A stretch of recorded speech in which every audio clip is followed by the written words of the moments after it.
Mesdames, Mesdemoiselles, Messieurs, bonsoir. J'ai décidé de faire cette émission en langue française, d'abord suite à des demandes pressantes de la part de beaucoup de téléspectateurs et d'autre part pour aussi m'intéresser à une très grande partie de l'auditoire qui est un auditoire francophone. Souvent, il y a des difficultés pour comprendre comme il faut le contenu en langue arabe classique. Certains me demandent de le faire en dialecte, en darija, et d'autres me le demandent en français. C'est pour cela, ce soir, je vous parle de la problématique de l'équipe du Maroc à quelques mois de la Coupe d'Afrique des Nations. Beaucoup de personnes souvent pensent que la critique, c'est pour la critique. Mais la critique est un outil d'une extrême importance parce qu'il permet de corriger certaines failles, de corriger certains comportements, de corriger certains aspects dans la vie de tous les jours. Quand il s'agit de football, la critique est obligatoire et nécessaire. Un entraîneur qui n'écoute pas ce qu'on lui dit, qui ne s'intéresse pas aux commentaires des autres, pourrait toujours croire qu'elle est sur la bonne voie. Et c'est pour cela, de temps en temps, il est de notre devoir d'attirer l'attention sur quelques aspects que certains entraîneurs ne voient pas ou, des fois, sous pression, n'ont pas eu le temps de s'y intéresser.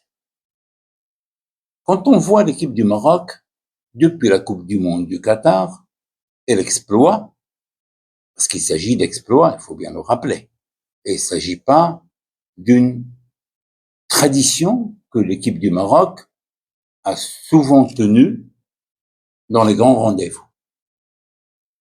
Dans les parcours des grandes nations de football, on retrouve toujours les grands, toujours les mêmes.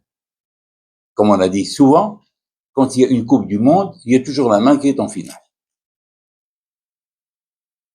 On retrouve le Brésil, on retrouve l'Allemagne, on retrouve l'Espagne, la France, la Croatie, l'Angleterre, l'Italie, même si l'Italie, lors des 2 dernières éditions, était absente. L'Allemagne est sortie à 2 reprises dès le premier tour. Le Maroc a saisi l'aubaine. Ça arrive une fois tous les 50 ans, par exemple. On rappelle ce qu'a fait la Turquie en Coupe du Monde de 2002, 3e de Coupe du Monde. La Corée du Sud, 4e mondial. On parle de la Coupe d'Europe des Nations. Personne n'avait misé 1 euro sur le sacre de la Grèce.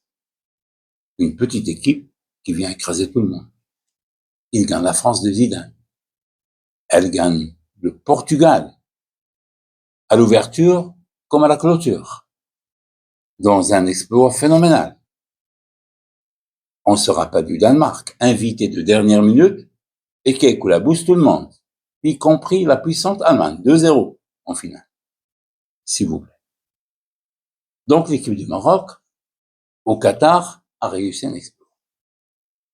L'exploit qu'il faudrait confirmer lors de la prochaine Coupe du Monde, non seulement la prochaine, les prochaines Coupes, pour devenir un grand parmi les grands. Il faut qu'on s'habitue à vous voir souvent à ce stade de la compétition. Or, depuis le Qatar, il y a eu la Coupe d'Afrique.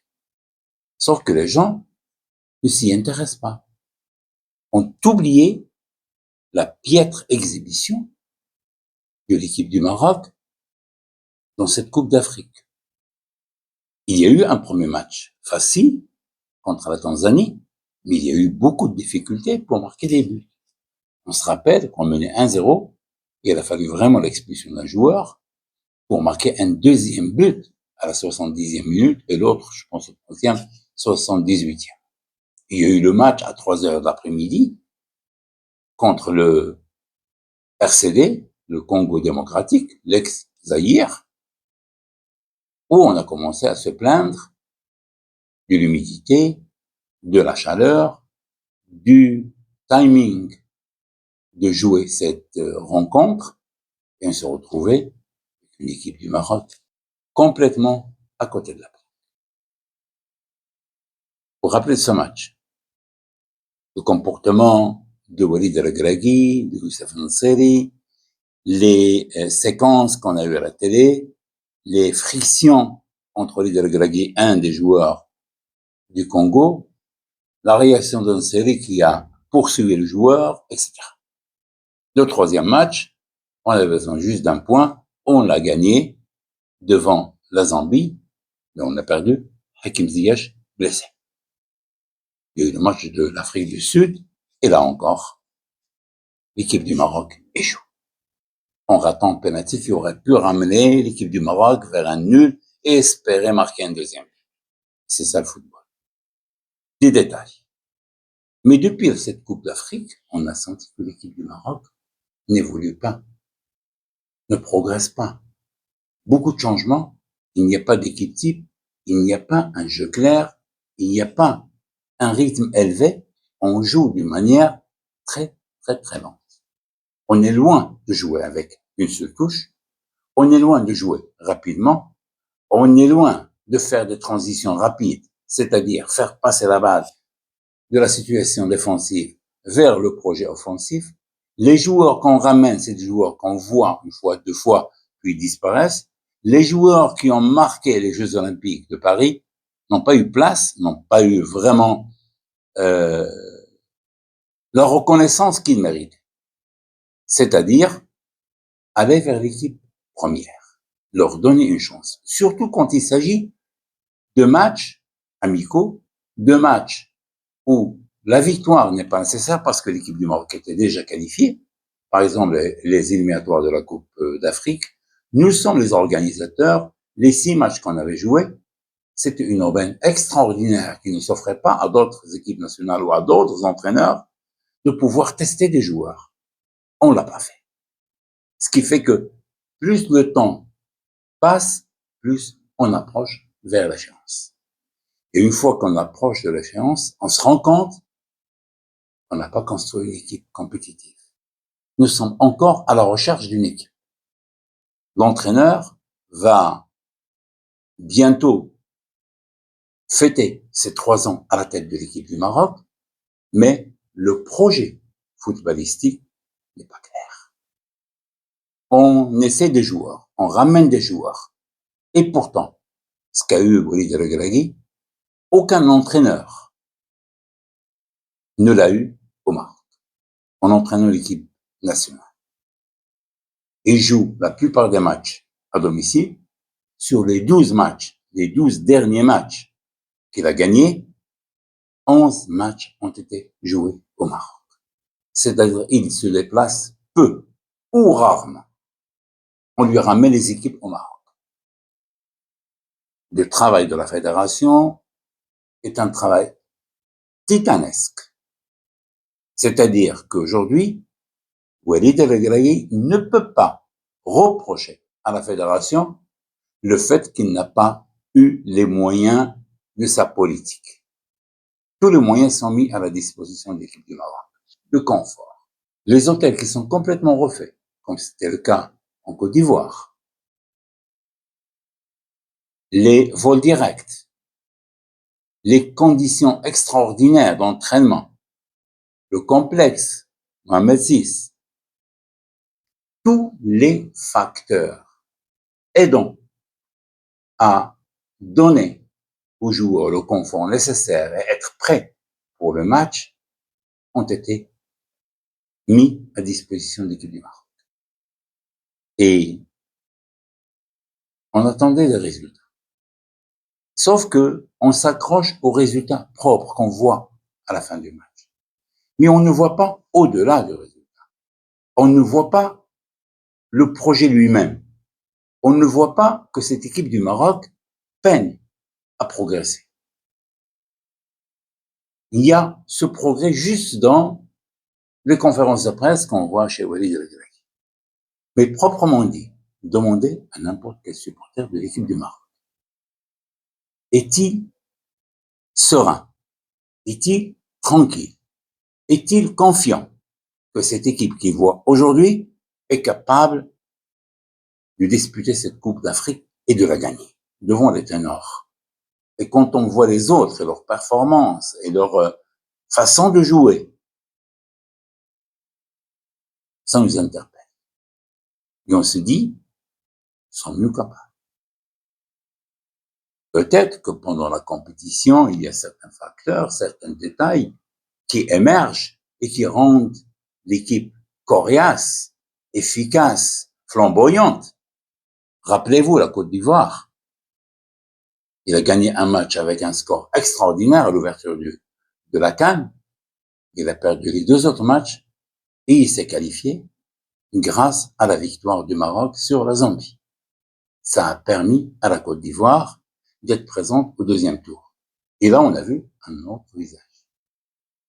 Les matchs à l'issue directe, en dehors des compétitions qui sont dans une phase de poule, ont donné une autre image de cette équipe ivoirienne.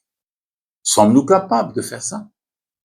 Ou sommes-nous prêts à supporter le calvaire du premier tour avant de passer au 2e tour et de voir cette équipe du Maroc démarrer finalement sur les chapeaux de roue?